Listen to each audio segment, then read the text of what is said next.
So, finally, for our last speaker, we're very honored, very appreciative to have someone who knows a lot about Chicago and a lot about education.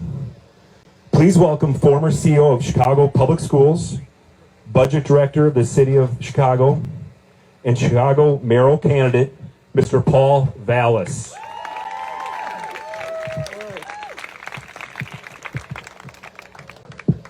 I wasn't sure whether or not the mask or the socks hat would keep people at a distance, so I'm going to take my socks. First of all, I appreciate you allowing me to come north into Cub territory. Let me just say that congratulations to all of you for really making your voices heard. Look, I like to think that I've had personal experience with the virus and its full impact. I come from a family of 6 veterans and 4 first responders, and my 2 sons got the virus, 1 firefighter, police officer. They are fine and healthy, and they are back at work with no consequences.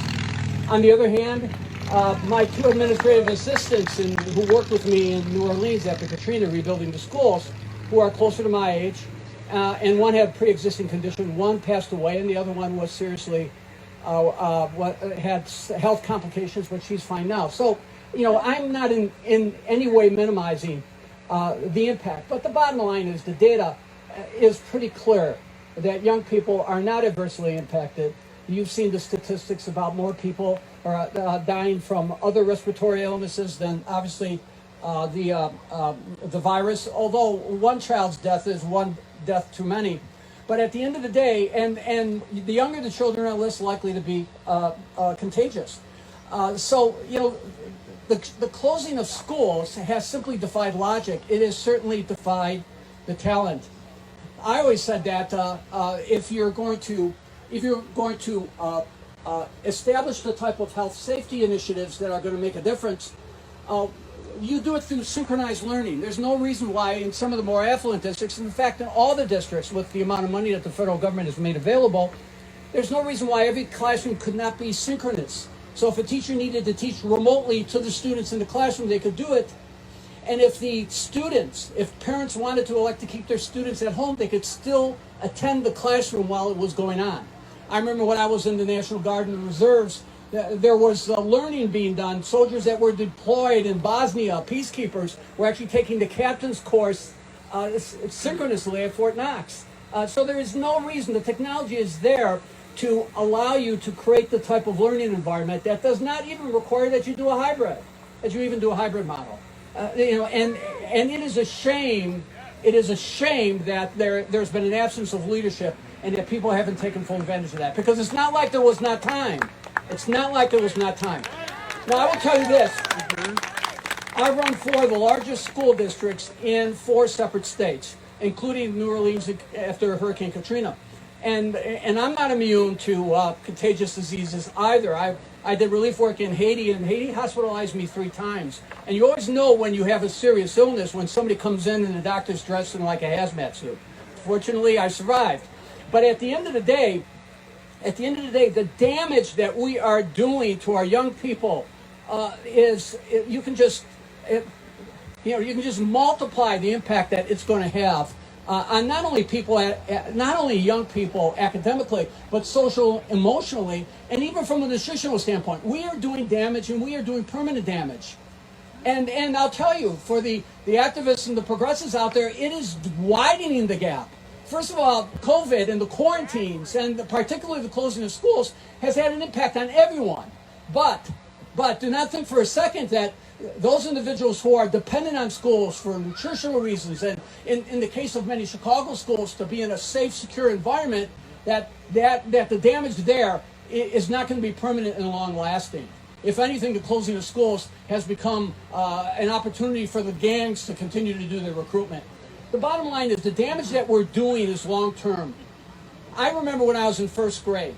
When I was in first grade, my mother had taught me to write in cursive, and I was a left-hander.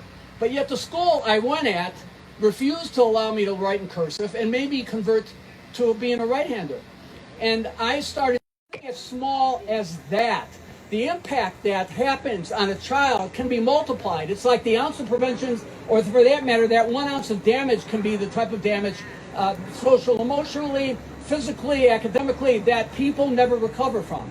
You know, we talk about young people losing those precious opportunities to enjoy their juniors and senior years and to go to their proms and to participate in sporting events. But there's so many young people that are on the verge of dropping out and on borderline. And what happens? They get cast out into the community.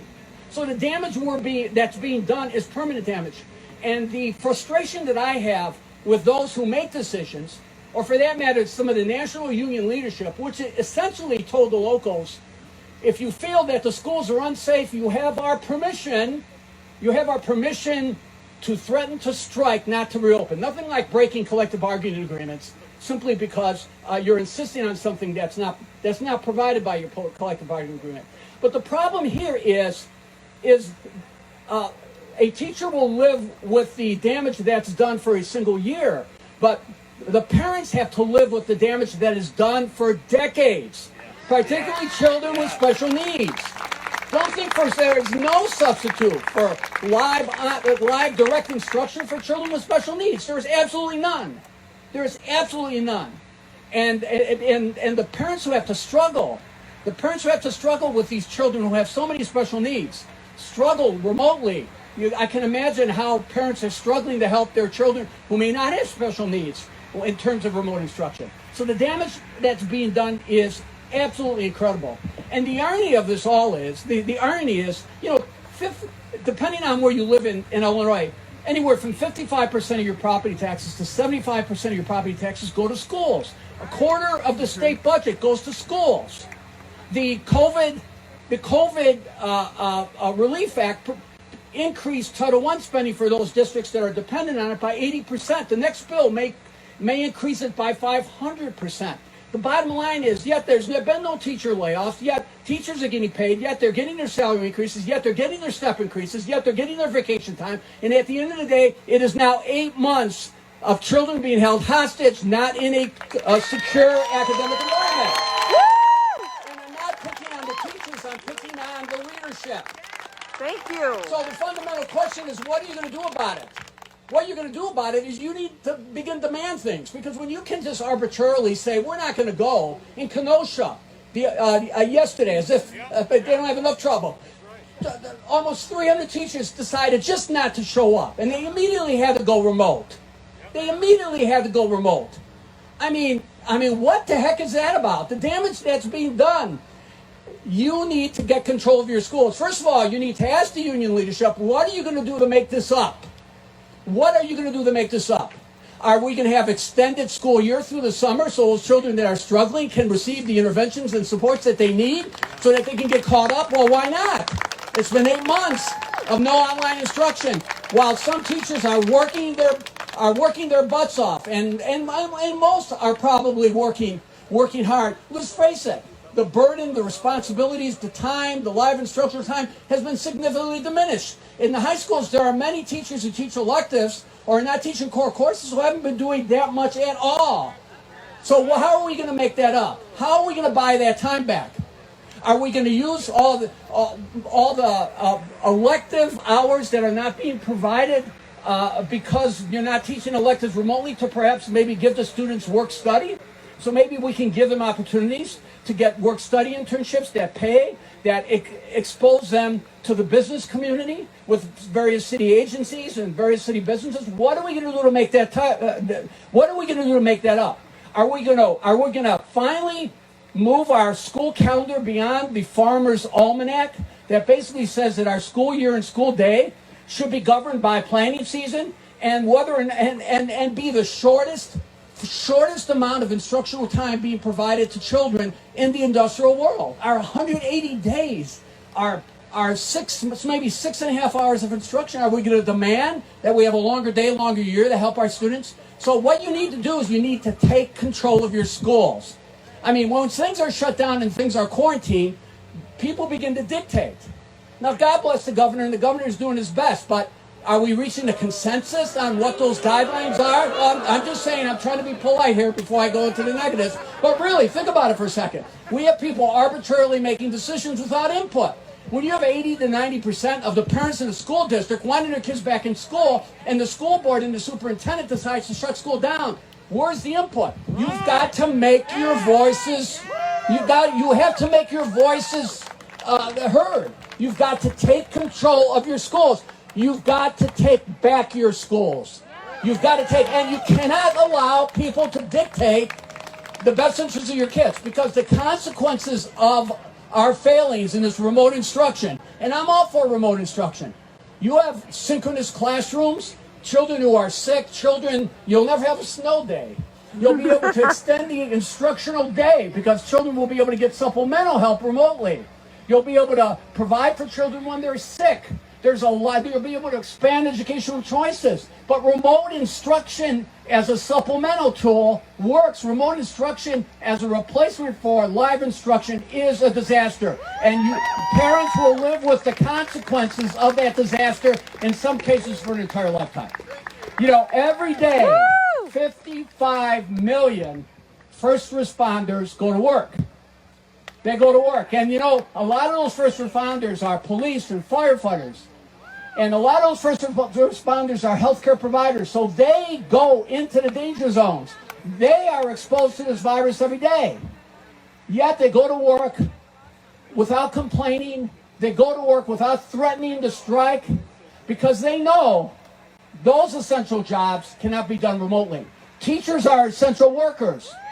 The teachers union need to understand that and act accordingly.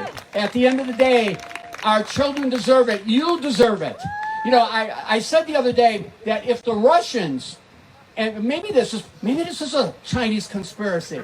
I mean, if you wanted to destroy a country, how could you destroy that country? By destroying its educational system. Because if you destroy its educational system, you sap it of its vitality and of its dynamism and of its creativity. You cannot do more damage to a country than to take its educational system and degrade it. And that's what we are doing.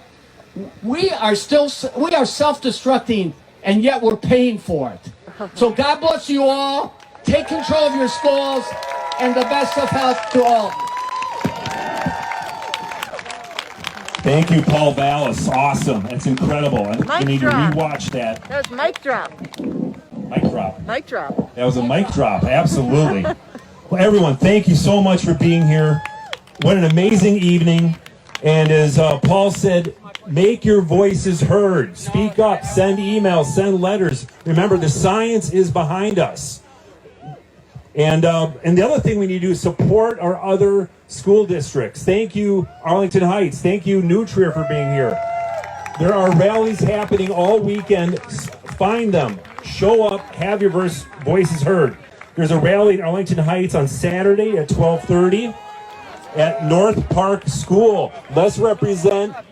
Let's support each other. Everyone, thank you. Keep fighting because our kids deserve it. Thank you.